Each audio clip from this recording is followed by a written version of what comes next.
ગાંધીનગરના સ્વામી વિવેકાનંદ વિદ્યા વિહાર ખાતે જૂના શિક્ષકોની ભરતી પ્રક્રિયા 2025 અંતર્ગત કાર્યક્રમ યોજાયો।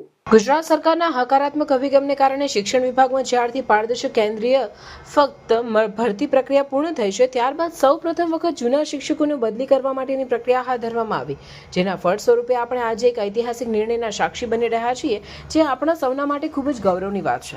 ગુજરાત રાજ્ય શિક્ષણ વિભાગમાં વિદ્યાર્થીઓના શૈક્ષણિક હિતને ધ્યાનમાં રાખીને સરકાર દ્વારા પ્રાથમિક, માધ્યમિક અને ઉચ્ચતર માધ્યમિક વિભાગમાં આચાર્ય ભરતી, જૂના શિક્ષકોની ભરતી, શિક્ષણ સહાયકોની ભરતી તેમજ વહીવટી કર્મચારીઓની ભરતી પ્રક્રિયા વગેરે જેવા હકારાત્મક નિર્ણયો લેવાયા છે। જૂના શિક્ષક ભરતી પ્રક્રિયા 2025 અંતર્ગત રાજ્ય સરકારના શિક્ષણ વિભાગ દ્વારા વિવિધ જિલ્લાના શિક્ષકોને તેમની પસંદગીના જિલ્લાઓમાં કે વતનમાં નિમણૂક હુકમ એનાયત કરવામાં આવનાર છે, જે અંતર્ગત ગાંધીનગરના સ્વામી વિવેકાનંદ વિદ્યા વિહાર ખાતે જૂના શિક્ષકોની ભરતી પ્રક્રિયા અંતર્ગત કાર્યક્રમ યોજાયો। ગાંધીનગર જિલ્લા શિક્ષણ અધિકારીની કચેરી દ્વારા જિલ્લામાં 19 માધ્યમિક વિભાગમાં અને ઉચ્ચતર માધ્યમિક વિભાગમાં 94 શિક્ષકોને એમ કુલ 173 ઉમેદવારોને ઈચ્છિત જગ્યાએ નિમણૂક હુકમ આપવામાં આવનાર છે, જે આપણા સૌ માટે ખૂબ જ આનંદદાયક અને આવકારદાયક છે। કાર્યક્રમમાં ગાંધીનગરના મેયર મીરાબેન મુખ્ય મહેમાન તરીકે તેમજ અતિથિ વિશેષ તરીકે ઉત્તર ધારાસભ્ય રીટાબેન પટેલ ઉપસ્થિત રહ્યા હતા। ઉપરાંત ભગવાનભાઈ પ્રજાપતિ, ગાંધીનગરના શિક્ષણ અધિકારી તેમજ અન્ય શિક્ષકગણ અને શિક્ષક સંઘના હોદ્દેદારોની હાજરીમાં કાર્યક્રમ આયોજિત કરવામાં આવ્યો હતો। આ કાર્યક્રમથી ગુજરાત રાજ્યના તમામ જિલ્લાના શિક્ષકોને પોતાના ગામ, વતન તેમજ અપેક્ષા મુજબ બદલી કરવામાં આવી છે, તેનાથી શિક્ષકોમાં હર્ષની લાગણી ફેલાઈ। સૌથી પહેલા માનનીય મેયરશ્રી, ધારાસભ્યશ્રી, જિલ્લા શિક્ષણ અધિકારીશ્રી શ્રી શંકરસિંહ રાણા સાહેબ,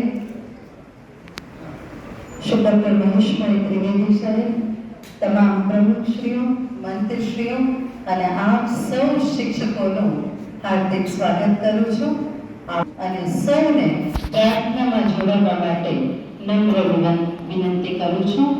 આંખ બંધ કરી હાથ જોડી ઈશ્વરને પ્રાર્થના કરશું।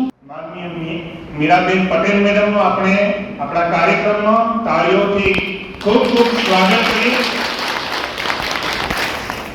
મેડમ ગાંધીનગરના વિસ્તાર માટે આપના દરેક કાર્યક્રમમાં ગમે તેવો નાનો કાર્યક્રમ હોય તો પણ મેડમ હર્ષભેર આપના કાર્યક્રમમાં ઉપસ્થિત રહીને આપને માર્ગદર્શન આપે છે। આજના જૂના શિક્ષક નિમણૂક પત્ર કેમ્પની અંદર સ્ટેજ ઉપર ઉપસ્થિત ગાંધીનગર મહાનગરપાલિકાના મેયર મીરાબેન, શંકરસિંહ તેમજ ગાંધીનગર જિલ્લા શિક્ષણ અધિકારી પ્રજાપતિ સાહેબ, ત્રિવેદી સાહેબ, સ્ટેજ ઉપર ઉપસ્થિત મહાનુભાવ અને મા સરસ્વતીના ઉપાસક આપ સૌ શિક્ષકોનું હાર્દિક સ્વાગત કરું છું। હમણાં રાણા સાહેબે એવું કહ્યું કે હું બધા શિક્ષકોના ચહેરા પર ઓળખી શકું છું કે એમને કેટલી આજે ખુશી છે, પણ એ દેખી શકે છે પણ હું ફીલ કરી શકું છું, કારણ કે મારા પરિવારમાં 70% શિક્ષકો છે। હું એમની વચ્ચે મોટી થઈ છું અને મારા સગા મોટા માસી, નસીબથી અમે એક જ કોડમાં મમ્મી અને માસીના મેરેજ થયા અને એક જ દિવાલનું ઘર।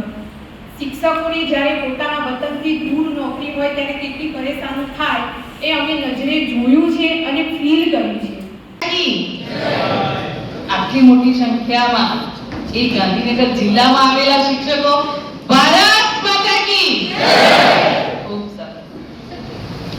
જૂના શિક્ષકોની નિમણૂક અને ભલામણ પત્ર એનાયત કાર્યક્રમમાં અત્રે ઉપસ્થિત મંચસ્થ મહાનુભાવ સૌ શિક્ષકોને નમસ્તે। અને ગઈકાલે જે મહિલા દિવસ ગયો શિક્ષક મહિલાઓને મારી મહિલા દિવસની ખૂબ ખૂબ શુભેચ્છા। સૌપ્રથમ તો ગાંધીનગરના પ્રથમ નાગરિક તરીકે રાજ્યના ગૌરવક્ષમા પાટનગર એવા ગાંધીનગરમાં આપ સૌનું હાર્દિક સ્વાગત કરું છું।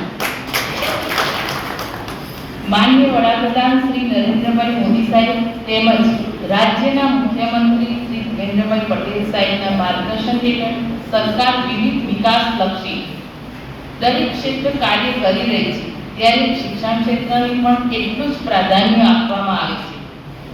સરકાર હંમેશા લોકોની સાથે અધિકાર, કર્મચારીઓની યોગ્ય વાટોને પણ ન્યાય આપતી હોય છે, ત્યારે ભાવિ પેઢીના યુવાનોના મજબૂત ઘડતરની જવાબદારી જેમના પર છે તેવું ક્ષેત્ર એટલે કે શિક્ષણ ક્ષેત્ર।